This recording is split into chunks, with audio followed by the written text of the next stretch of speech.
Memasuki awal bulan November, harga sayur kol di Pasar Langgur, Kabupaten Maluku Tenggara mulai merangkak naik. Pada Senin 4 November 2024 kol dibanderol dengan harga Rp35.000 melonjak dari harga sebelumnya Rp15.000 per kilo. Sementara buncis berada di angka Rp25.000 per kilo, juga produksi petani lokal. Sedangkan komoditas wortel masih tetap di harga Rp40.000 per kilo. Untuk kentang turun tipis dari harga sebelumnya Rp30.000 per kilo. Cabai keriting dijual Rp60.000, turun dari harga sebelumnya Rp80.000 per kilo.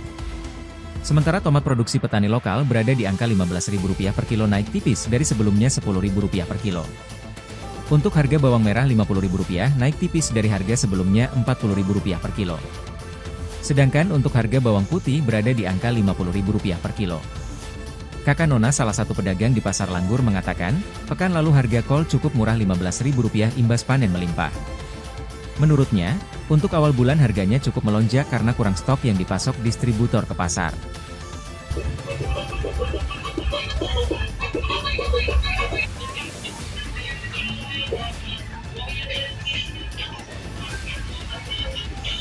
Download Tribun X sekarang, menghadirkan lokal menjadi Indonesia.